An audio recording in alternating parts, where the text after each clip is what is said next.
బదిలీలో అవినీతికి అడ్డుకట్ట. కూటమి ఫలితాలు చూసిన తర్వాత కొంతమంది అధికారులు రాజీనామాలు చేయడం, మరికొంతమంది సెలవులు పెట్టి వేరే దేశాలకి పారిపోవడం జరుగుతుంది. మేము దీనిపై స్పందించి గవర్నర్కి లెటర్ రాయడం జరిగింది. ఎవరికి సెలవులు ఇవ్వొద్దని చెప్పడం జరిగింది. అంటే వైసీపీ అవినీతికి అరాచకాలకి మొదటి అడ్డుకట్ట వేయడం జరిగింది. ఏంటంటే ముందుగా నిన్న 5వ తారీఖున ఈ రాష్ట్రం నుంచి కొంతమంది దొంగలు పారిపోతారు అని తెలిసిన తర్వాత డిప్యుటేషన్ మీద వచ్చిన కొంతమంది సెంట్రల్ సర్వీస్ అధికారులు పారిపోవడానికి లెటర్ పెట్టుకున్నారు. రిజల్ట్ చూసిన తర్వాత వాళ్ళు ఎవరిని రిలీవ్ చేయొద్దని చెప్పి ఒక సర్క్యులర్ ఇవ్వడం జరిగింది గవర్నర్ గారు చెప్పి. అలాగే ఈ ఆఫీస్ ఫైల్స్ మార్చకుండా పోలీస్ సెక్యూరిటీ పెట్టారు. అలాగే ఈ ఏపీ ఫైబర్ టెక్ దగ్గర పోలీస్ సెక్యూరిటీ, ఎక్కడైతే ప్రభుత్వానికి సంబంధించిన కొన్ని కీలక సమాచారం ఉంటుందో అక్కడ అంతా కూడా పోలీస్ సెక్యూరిటీ పెట్టమని చెప్పి గవర్నర్ గారు చెప్పారు. ఇవాళతో ఎలక్షన్ కూడా అయిపోతుంది. ఈ రాష్ట్రంలో దాదాపు ఒక 300 మంది నర్సింగ్కి స్టాఫ్ నర్సులకి పోస్టింగ్ ఇచ్చే ఉద్దేశం. రెండోది, గత ప్రభుత్వం ఫిబ్రవరి 2024న 1800 మంది టీచర్లకి ట్రాన్స్ఫర్ ఆర్డర్ ఇచ్చింది. ఇచ్చినప్పుడు ఏం చేశారంటే మీరందరూ మేలో రిలీవ్ అవ్వాలని చెప్పి ఆ రోజు ఆర్డర్ ఇవ్వడం జరిగింది.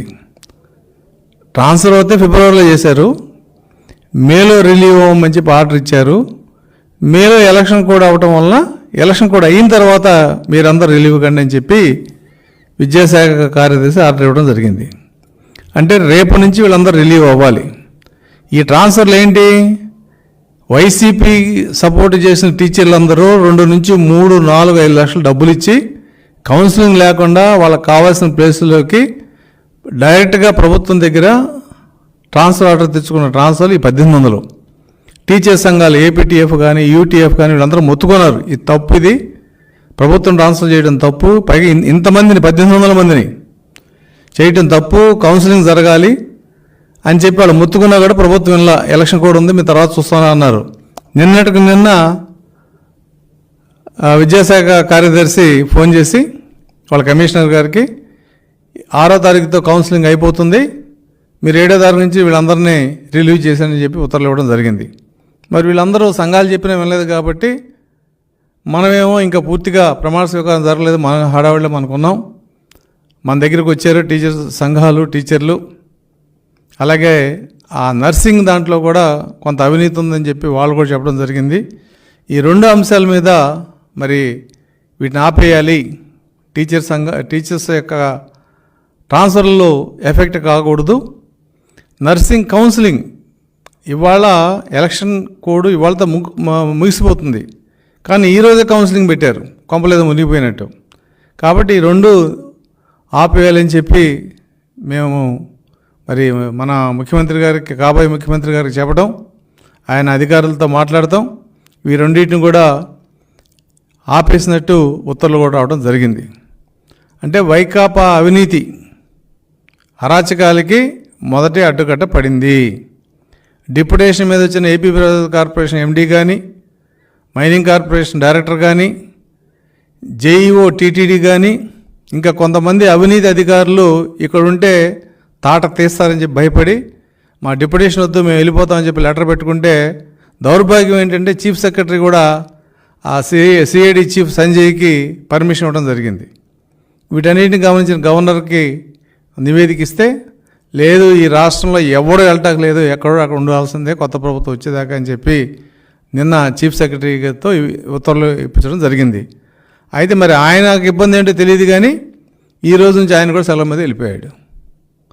అంటే గత ప్రభుత్వంలో చేసిన అరాచకాలు, అవినీతి, లేదంటే వైలేషన్, రూల్స్ వైలేషన్, ఈ 3 చూస్తేనే ఇంత పెద్ద పెద్ద చేపలన్నీ బయటపడ్డాయి.